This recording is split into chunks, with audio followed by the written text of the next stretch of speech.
My name is Indigo Williams. I am a poet and spoken word educator, and I'm going to be sharing two poems for you all today. The first is titled Dark Black. Your Aunt Charisse used bleaching cream. Your mother explained what that was by saying, it's when you set fire to yourself so others will complement the light of your burning.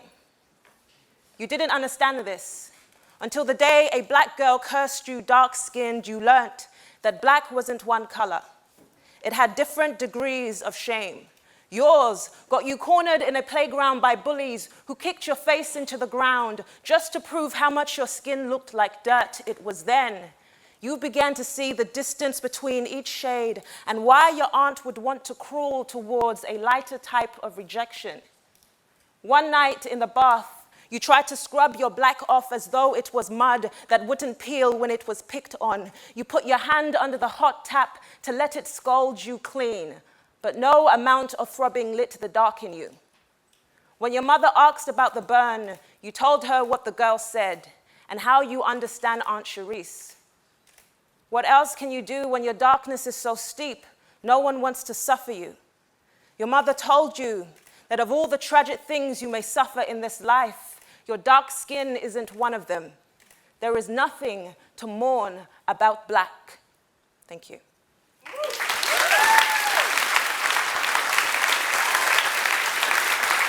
you. So, my second poem is titled The Wrong Truth, and it's inspired by a lot of the experiences I've had, and it's kind of me making fun of a lot of things that we kind of assume about each other and we kind of maybe internalize in ourselves, and this is titled The Wrong Truth. According to statistics, I am above the average height. I am 5'8", size 8, and only 5% of the population share the same figures. I grew up in Brixton in a single-parent home, so statistically, that means I am likely to never earn beyond a certain wage bracket.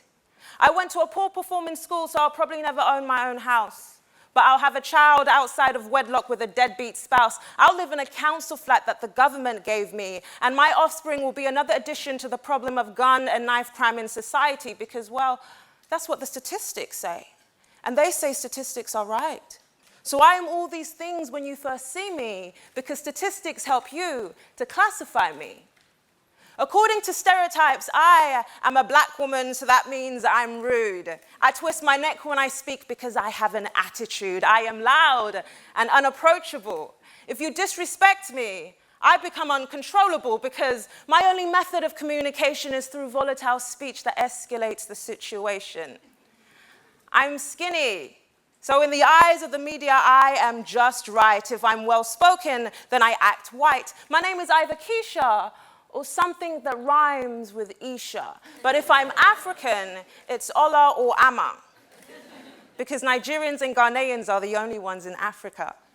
My father left when I was young, so apparently that means I have issues with men, and every insecurity of mine somehow goes back to then. I'm from Brixton, so that means I lack the ability of putting together a grammatically correct sentence. I'm a girl, so that means I have issues with other girls, but especially the ones that are pretty, because they threaten me.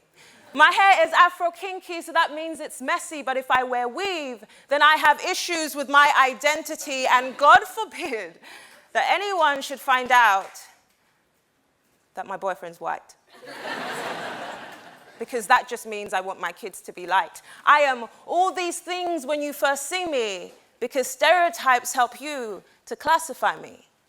But I was given a life to live it, so let me live it. Let me discover, breathe, and be it, because I am not the stereotypical cliche of whatever you imagine me to be.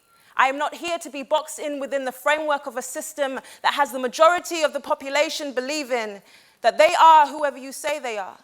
And the truth is whatever you say it is. I see right through you, Mr. Media. Don't believe everything they're telling you. The corporate companies that use marketing strategies to capitalize on our insecurities. No one questions or thinks to mention that half the things we see on TV are just fabricated lies. a distorted version of the truth that we believe, and because we trust in these power figures, we quote these power figures. We live our lives through blinded eyes and through the obscure perception that another's difference is a substantial reason to hold contempt and despise. Do me a favor. Whatever you thought of me when you first saw me, forget it. Because I am aware that every statistic and stereotype hanging over me tells you that I am your enemy. I am the one ruining your country. I am distaste to your palate, so your tongue throws lashes at me like whips on the skin of my back. I bleed red to show you that I am more than just black. Our minds are in nothing more than a prison-built affair.